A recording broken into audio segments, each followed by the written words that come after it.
I would say the first thing was I did Oliver, the musical, when I was in primary school, so that's probably 10, 11 years old, something like that. And I just really enjoyed it. And the teachers at the school at that time said to my parents, you know, if Billy wanted to pursue this, you should try and support him in it. So that's probably where it started for me, I think. I was never very good at drawing, and I always wanted to be good at drawing. But my dad was, and he used to draw pictures on my wall, my bedroom wall, like Laurel and Hardy or Donald Duck or something. And I always wanted to be able to do it. And I tried that for a long time. I think you try to imitate your parents, don't you? So I wanted to be able to do that. So maybe it was finding another art form that I could do. You know, even though it was actually drawing and painting is what I wanted to do, but I was just no good at it.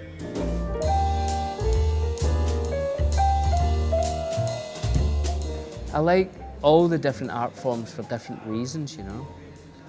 There's something wonderful about being in a band in the way that when you're traveling, you're with 4 or 5 or 3 other people that you are very close to.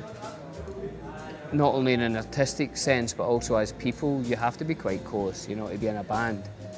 So to travel around on tour and you know, if we were in Chile, then to discover this city with the band would be much more exciting than just doing it myself.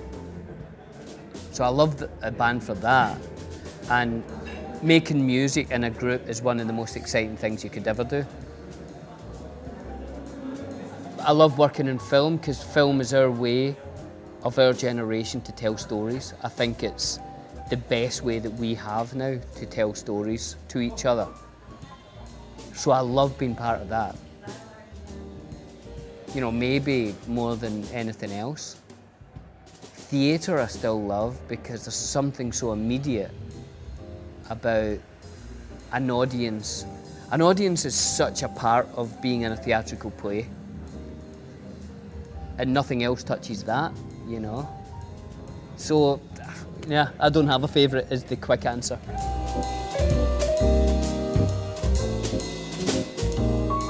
It wasn't a decision that I wanted to do an art form that was team-based.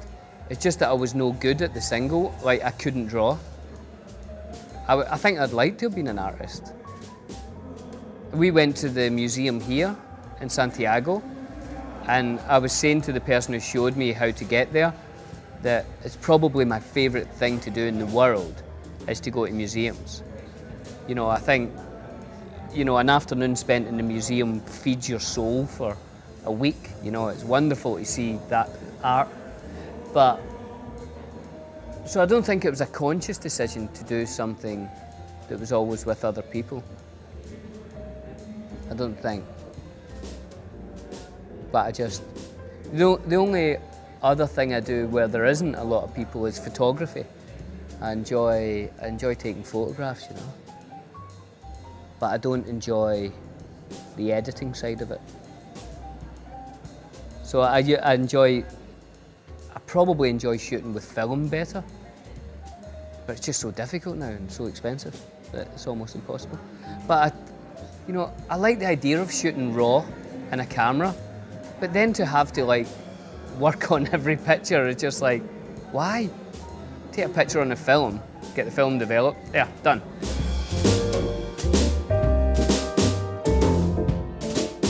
Well, the great thing about Pippin and all the characters, or most of the characters in Lord of the Rings, the film, is we had 3 movies to tell the stories. So, although there was a lot of characters, you know, there's 9 in the Fellowship before you even start with the elves and the rest. So, there was a lot of stories to tell. So you had to make sure that every beat that you had pushed your character on, you know. So in the way that I built the character was the way that I would build any character in any job I did.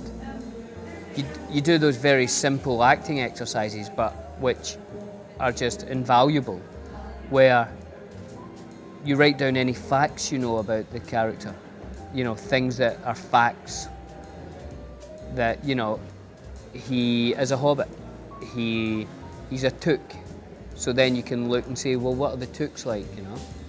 Then you write down what anyone says about him, you know, and you take that, you know.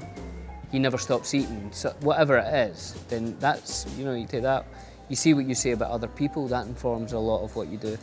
And then you just slowly, an acting teacher told me once, building a character shouldn't be like, you know, dyeing a red t-shirt. It should be like a tie-dye. It should be something that, or that you dye it a little bit and you leave it out to dry.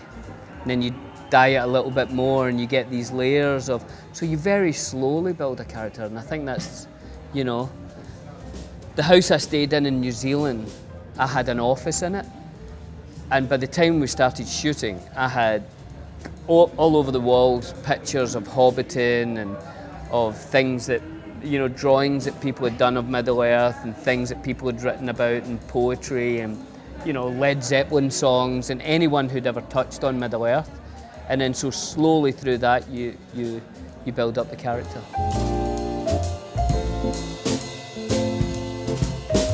If you think that probably 80% of actors don't work, so within that 20% who do actually work, maybe 2% do something that's memorable, you know, that people talk about. Maybe 1% does something that's internationally memorable. So to be part of that, I feel incredibly privileged. To be part of the Lord of the Rings films that not only that I love, but that have affected so many people in so many wonderful ways, you know. I could tell you lots of stories of people who have been touched by it, or in some ways it's improved their lives. So really, to say that is not a good thing would be kind of ungrateful, I think, to the universe that, you know, gave you that. That, you know, to be part of the Lord of the Rings films is wonderful. You know, as you say, I'm in Santiago just now because of that, you know. So, no, I love it. If as an actor you get remembered for anything, it's great. To be remembered for something wonderful, you know, is, you know, I think that's a great thing.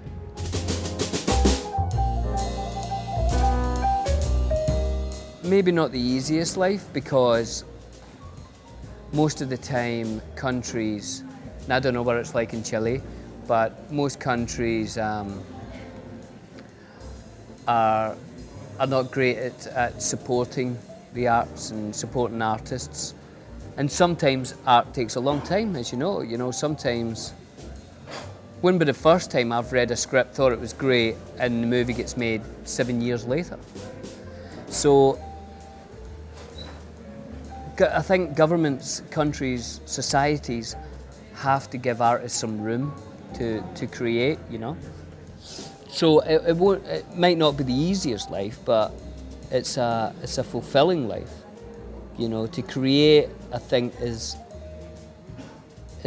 probably one of, if not the most important thing for a human being to do.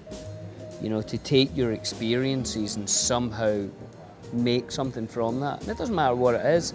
It's a wonderful documentary I saw of an artist who always made his art on beaches. So once the tide came in, it was gone, you know. So he would spend all day making something wonderful with leaves and twigs and beautiful piece of art. He'd take a photograph of it and then it would be gone, you know. So it's not even putting it up for people to say, oh, that's wonderful. It's just, I think, to create is a very important thing for human beings to do, you know. So I think it's a good way to live your life. It might not be easy, but you might make more money in being a banker or something, but it's a good life.